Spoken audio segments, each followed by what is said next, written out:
Hai, Rizky di sini dan hari ini adalah hari dimana gue bakal nge-build PC buat produktivitas yang konsepnya itu silver dan black productivity setup non RGB-RGB-an, tapi gue konsepnya kayaknya agak-agak sedikit kurang terencana karena gue baru rencanain itu tadi malam dan barang-barangnya itu sebenarnya udah nyampe dari kemarin. Dan pas gue cocok-cocokin antara barang satu dan barang lainnya, kayaknya ada beberapa yang kurang match atau ada juga yang kurang nih. Jadi gue itu rencananya mau bikin PC-nya itu pakai casing Lianli O11 Dynamic, yang dimana pas kita out of the box itu gue baru inget kalau dia itu nggak ada fan sama sekali. Kita nggak dikasih stok fan sama sekali, jadi kita harus pakai fan kita sendiri. Nah itu satu. Yang kedua adalah gue memakai 280 mm all in one, yang dimana gue sendiri baru tahu kalau ternyata dia cuma bisa di-mounting di atas. Sementara stok fan yang ada di tempat gue itu dia 140 semua, nggak ada yang 120. Nah ini gue makanya kayak kaget ternyata kalau 140 dia nggak bisa di-mounting ke samping. Nah bagaimana akhirnya kita akan nge-solve build PC kali ini? Untungnya hari ini sudah ada temen gue yang namanya Ken yang udah biasa nge-build PC juga, dan kita akan mencoba untuk membuat PC ini se-estetik dan semasuk-masuk temanya. Kalau misalnya hari ini pun ternyata nggak kelar bikin videonya, kita akan cari tahu gimana caranya bikin PC-nya itu akan se-estetik mungkin. Mungkin kayak besok gue bakal beli fan 120 kali 3 mungkin, atau gimana ya kita lihat aja kelanjutannya. Inilah PC build productivity black and silver.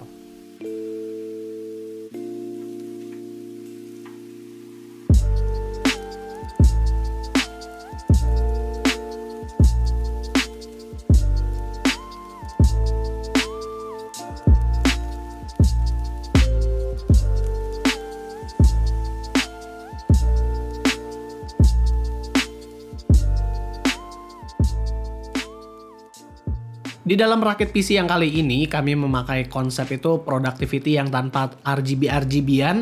Jadi memang kami memilih beberapa barangnya yang nggak terlalu banyak RGB-RGB-nya aja. Dan kalau bisa semua barangnya itu black and white. Cuma karena kami juga akses barang itu limited di waktu yang lumayan sempit, jadinya kami ambil yang memang masuk aja ke temanya. Mulai dari prosesor, di sini kami ambil yang nggak terlalu powerful banget, yaitu Ryzen 5 5600X. CPU ini punya 6 core dan 12 thread yang kalau bisa dibilang itu adalah yang paling kenceng di kelasannya, karena memang CPU AMD kan lagi terkenalnya kenceng sekarang. Ya cuman mahal juga. Buat sebuah PC produktivitas yang kali ini, kami memang sengaja memakai Ryzen 5 yang nggak harus terlalu mahal dan juga yang nggak harus terlalu kencang-kencang banget, karena produktivitasnya hanya terbatas sampai 3D editing dan juga video editing. Buat motherboardnya gue memakai salah satu Mobo non-RGB dari MSI. Ini adalah salah satu Mobo dengan chipset B550 yang banyak diincar juga sama orang. Karena desainnya nggak terlalu flashy, jadinya kita juga enak gitu kalau mau masukin ke dalam build PC yang stealthy begini. Yang paling elegan menurut kami adalah logo naga di bagian deket CPU yang nggak terlalu nyolok banget, tapi tetap kelihatan keren. Karena teksturnya itu yang timbul-timbul begitu, yang membuat nilai jualnya kayak lebih elegan aja gitu. Nah kalau buat VRM dia menggunakan 14+2 power phase design dan RAM-nya juga bisa di-tune sampai 5100 MHz, jadi harusnya udah nggak masalah buat ngangkat RTX 3070 ataupun Ryzen yang juga udah kenceng. Dan untungnya motherboard ini juga sudah ada USB Type-C konektor di front panel I/O yang nanti akan digunakan karena casingnya punya USB Type-C. Buat RAM dan SSD yang gue gunakan di build kali ini adalah satu paket dari Tim Group, namanya adalah T-Create Series. Paketan ini dibuat oleh tim memang sengaja untuk para content creator juga, bukan dari desainnya aja tapi juga kepraktisannya yang nanti akan gue jelaskan. Kalau buat RAM-nya di sini gue dikasihnya itu 16GB di 3200 MHz, dan kalau SSD-nya gue disuruh nyobain 2 SKU-nya, satu M.2 SSD NVMe dan satu lagi adalah SATA yang masing-masing kapasitasnya itu 1 tera. Packagingnya sih bagus-bagus ya, kelihatan kayak memang buat creator banget gitu. Tapi kalau misal gue perhatiin, RAM-nya kayak rebrand dari versi Vulkan Z dan SSD-nya juga kayaknya kurang lebih seperti rebrand dari line up mereka yang sebelumnya. Tapi apakah itu benar atau enggak, nanti kita akan buktikan di bagian performa. Kalau PSU, gue menggunakan power supply yang pernah juga gue pakai di build PC yang serba hitam.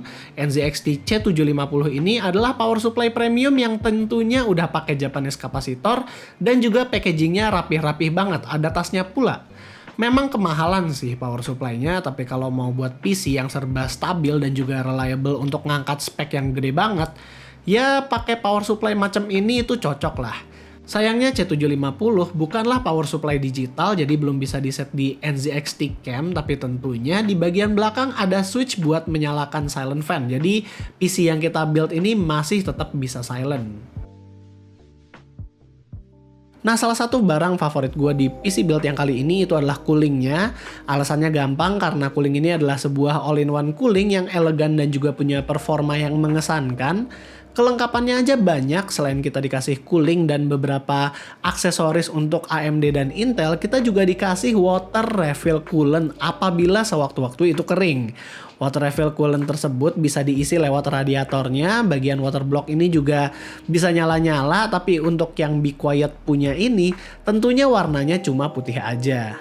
Kalau misal buat performa coolingnya nanti akan gue bahas di bagian heat management, kita bakal bilang bagaimana suhu CPU-nya, tapi catatan aja buat kalian untuk pengetesan kita kali ini, kami nggak akan overclock CPU-nya, jadi hanya running di stok aja.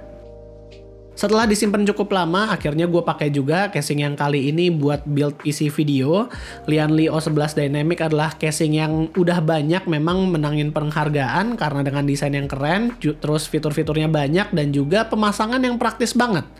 Buat power supply-nya ini bukan di bagian bawah, melainkan di bagian belakang dari motherboard-nya, dan buat SSD 2,5 inch bay itu juga ada di bagian bawah, tinggal disekrup seperti ini aja. Kalau buat harddisk 3,5 inch juga ada bay-nya sendiri di bagian belakang, jadi gampang banget buat dibongkar pasang. Dan dimensi total dari casing ini memang gue akuin gede banget, sampai-sampai si Mike aja katanya bingung kenapa ada orang yang mau bikin PC dengan form factor yang segede gini, tapi itu juga tandanya casing ini bisa memberikan dimensi yang cukup apabila mau menggunakan custom water cooling. Kalau buat kapasitas hardware-nya, tentu motherboard i-ATX juga pasti bakal muat di dalam casing sebagong ini. Yang paling kurang dari casing ini hanyalah tempat fan yang hanya support sampai 360 mm di bagian samping dan di bagian bawah. Itu pun bagian bawah bakal terhalang sama SSD SATA. Dan di atas untungnya bisa sampai 360 mm dan support 280 mm juga. Jadi all-in-one kita yang tadi itu harus disangkutin ke atas itu. Cuman karena kita ingin layoutnya itu radiator di bagian bawah dan fan-nya di bagian atas, pemasangannya harus agak repot. Buat GPU memang milihnya itu agak susah karena sekarang itu lagi sulit banget yang namanya nyari-nyari VGA. Di sini kita dipinjamkan MSI RTX 3070 Gaming X Trio buat jadi pasangan PC build-nya.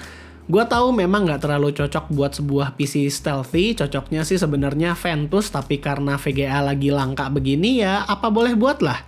Kalau buat clock speed memang yang Gaming X Trio ini masih tergolong tinggi, tapi gua nggak sukanya itu sebenarnya adalah dimensi dan tebalnya yang terlalu gede, membuat kami tuh harus install juga GPU supporternya di bagian bawah agar kami nggak ngeri-ngeri kalau misalnya GPU itu bakal jatuh. Setelah build PC-nya selesai, ternyata kami baru sadar kalau fan-nya itu kurang. Planning awal kami itu sebenarnya di dalam Lianli O11 Dynamic ini, gue kira ada 3 fan 120 mm yang bisa masukin udara dari luar buat ke dalam dan udah include di dalam casingnya.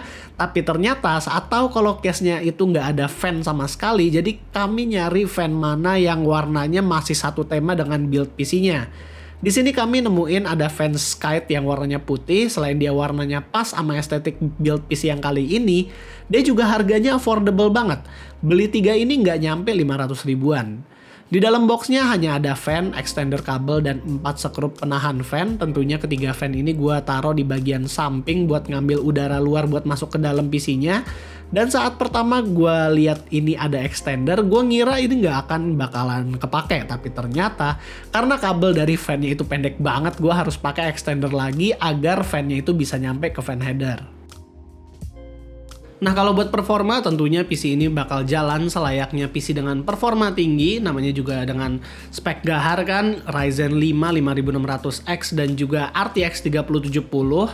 Yang pertama gue lakukan adalah masuk ke BIOS dulu buat cek-cek komponennya udah bener semua apa belum. Di sini kita bisa lihat kalau RAM-nya udah 16 GB dan langsung masuk ke 3200 MHz tanpa pakai profil XMP. Ini menandakan bahwa RAM T-Create ini menggunakan JEDEC, jadi kita nggak perlu masuk ke profil XMP buat menjadikan RAM-nya ke 3200, melainkan RAM-nya akan detect sendiri apakah sistemnya capable untuk running RAM di frekuensi segitu. Kalau misal bisa ke frekuensi tersebut ya langsung gitu. Ini adalah bukti di mana T-Create itu bukanlah hanya rebranding, melainkan ada fitur yang memudahkan user memaksimalisasikan performa RAM-nya tanpa harus masuk ke XMP terlebih dahulu. Selain itu, sisanya sih ya kita lihat standar, kita melihat performa speed dari SSD-nya seperti SSD pada umumnya aja, kalau yang SATA bisa sampai 500-an dan buat M.2 NVMe sayangnya nggak sampai ke 3000-an. Buat benchmarknya, karena hasil benchmark ini masih abu-abu banget yang produktivitas software dan masih kita develop lagi cara buat measure Blender dan Adobe Premiere. Jadi di sini kita bakal ngasih gambaran performa itu pakai beberapa game berat aja dulu seperti Dirt 5, Red Dead Redemption, Shadow of War, dan beberapa game lain. Di sini terlihat gue bisa dapat frame rate yang lumayan bahkan di resolusi 2K sekalipun, ataupun kalau misalnya kalian mau melihat skor dari 3D Mark Firestrike dan juga Time Spy-nya bisa lihat di sini. Dan selain itu kita juga punya skor Port Royal-nya. Dan yang terakhir kita juga ada skor dari Spec Viewer. Dan kita juga membandingkan performa dari prosesornya dengan beberapa prosesor lain. Di sini kelihatan kalau si Ryzen 5 5600X itu baru kalah sama Ryzen 7 dan Ryzen 9 dari seri yang sama. Dan kalau misalnya ditanya soal konsistensi, thanks to Be Quiet 280mm itu, konsistensi dari Ryzen 5 5600X ini lumayan konsisten. Karena kalau kita lihat perbandingan skor dari yang pertama kali run sama pas udah run 5 kali, itu nggak terlalu jauh. Buat heat management, karena kami udah memakai 3 fan 120mm yang memasukkan angin dari depan dan 2 fan 140mm radiator all-in-one yang membawa angin keluar seperti layaknya exhaust, harusnya sih temperatur dari PC-nya itu lumayan adem. Tapi dari bagian belakang ini nggak ada fan yang biasanya bisa buat mengeluarkan angin panas dari dalam casing karena Lian Li O11 Dynamic memang tidak support fan di belakang casing. Buat suhu dari Mobo, GPU dan CPU-nya saat full load memang di sini termasuk panas, tapi kami ingin menambah eksepsi. Untuk yang kali ini karena saat pengetesan, studio yang kami gunakan itu AC-nya lagi rusak. Jadi walaupun kita udah buka pintu agar sirkulasi udaranya bagus, tapi tetap aja suhu yang kami dapetin itu nggak akan sebagus kalau AC-nya itu dinyalakan. Jadi bisa dibilang ini masih belum terlalu akurat. Be Quiet 280mm-nya ini sendiri sebenarnya walaupun kita acuannya adalah suhu yang tadi, itu terbukti bagus dalam memberikan performa yang baik walaupun dia fan-nya nggak berisik karena saat full load-nya aja itu PC-nya nggak berisik-berisik amat. Buat kesimpulannya, PC ini sendiri ternyata estetiknya kurang kelihatan karena kurang lampu warna putih di bagian atas. Walaupun memang gue pertama bikin PC ini itu planningnya adalah membuat PC yang non flashy, nggak ada RGB, nggak ada lampu-lampuan karena hanya didedikasikan untuk produktivitas content creator macem Adobe Premiere aja. Tapi ternyata karena memakai casing yang Lian Li O11 Dynamic yang awalnya udah kayak akuarium begini, jadinya karena kalau misalnya nggak pakai lampu kayak gua itu kayaknya nggak enak banget ngelihatnya. Kalau misalnya dia casingnya tertutup mungkin masih oke, tapi kalau terbuka kayak gini dan kaca semua dan nggak pakai lampu, ternyata malah jadi kesepian. Terakhir untuk harga dari PC yang gua build ini sebenarnya itu harganya ada di sekitar 43 jutaan, tapi kalau misalnya kalian ngeliat-liat lagi, itu harga VGA-nya lagi nggak waras banget. Kalau misalnya kalian mau build memang sekarang, mungkin harganya bakal segitu, tapi kalau misalnya nanti pas harganya udah lebih normal dari yang sekarang, itu harusnya VGA-nya itu harganya sekitar 13-an, yang berarti kalau kita hitung-hitung mungkin build yang kali ini gue bikin itu harusnya sekitar 30-an. Dan jadi itulah build PC kita yang semi fail. Memang kita kalau mau build PC atau mau bikin video build PC itu selalu ada tematiknya setiap videonya, dan untuk tema yang kali ini memang nggak terlalu kena-kena banget, tapi ya mungkin ini juga pembelajaran buat kita kalau misalnya nanti kita mau bikin PC build video lagi, itu harus kayak nyocok-nyocokin antara satu komponen dengan komponen lain. Kalau misalnya cocok dengan temanya, baru proceed. Dan ya kalau misalnya buat berikutnya gue masih belum ada kepikiran tema apa lagi, jadi kalau kalian ada ide tema untuk build PC, kalian bisa komentar aja di bawah.